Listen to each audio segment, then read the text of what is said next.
birinchi variant 40-savolni ko'rib o'tsak. Demak, bu masalamiz qo'sh crossing over bilan bog'liq ekan. Belgilash kiritsak, quyidagicha bo'ladi. Ana endi biz birinchi qilib oladigan ishimiz nima? Biz genlar ketma-ketligini aniqlab olishimiz kerak. Demak, bilamizki, qo'sh crossing over natijasida hosil bo'lgan organizmlardan eng kam uchraydiganlari ular qo'sh crossing over natijasida hosil bo'lgan. Eng ko'p sondagilari esa bular no crossoverlar hisoblanadi. Demak, umumiy barcha organizmni qo'shib chiqsak, soni 1000 ta ekan. Shulardan no crossoverlarni belgilasak, demak, mana bu va mana bu. Bularni yozib olamiz, bular no crossoverlar. Eng kam sondagilari esa bular qo'sh crossing over natijasida hosil bo'lganlar. Mana demak yozib oldik. Endi bularning genlar ketma-ketligiga yaxshilab e'tibor bersak. Katta K, katta L, kichik m. Katta K, kichik L, kichik m. E'tibor berganlaringizdek m kichkina, K katta, K katta. Faqat nima bilan o'zgaryapti? L bilan farq qilyapti. Demak, L bilan farq qilyapti va L o'rtada turibdi. Bu degani genlar ketma-ketligi aynan shunday. K, L, M ketma-ketligida joylashgan. Sabab ko'rib o'tiribmizki, farq qiluvchi gen o'rtada joylashyapti. Juda yaxshi. Ana endi ikkinchi qiladigan ishimiz. Tak.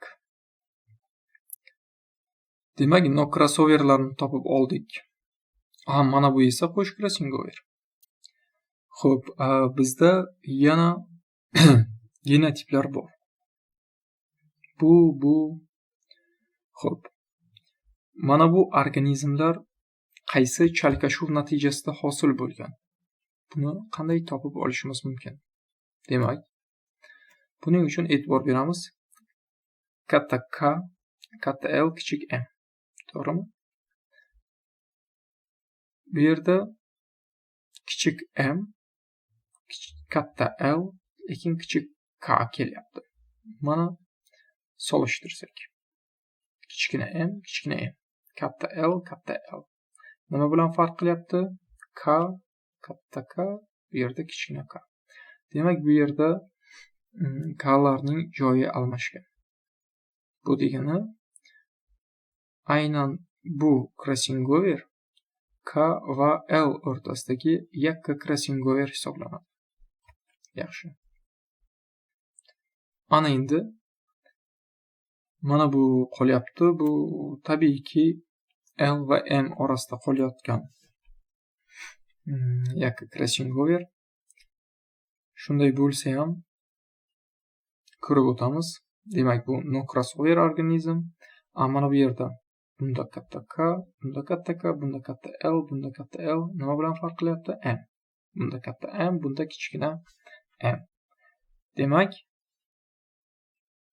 aynan ML orasida chalkashuv bo'lgan.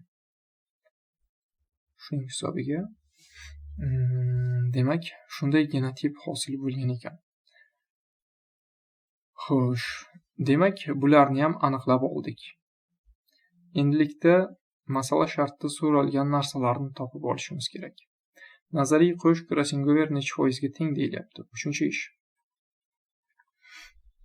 Demak, KL orasidagi masofani topib olsak, 21 marganita, LM orasidagi masofa esa 14 marganitaga teng ekan.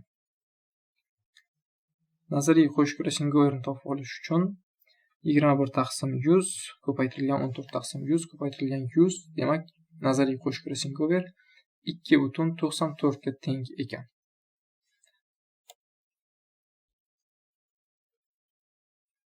Javob 2,94. B ni topish uchun esa demak K va L orasidagi masofani topamiz, yakka crossing overni.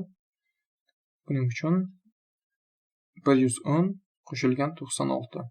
taqsim 1000. 1000 qayerdan kelganini hammalaringiz tushunyapsizlar. Demak, teng javob 20,6%. Demak, K va L orasidagi yakka crossover 20,6%.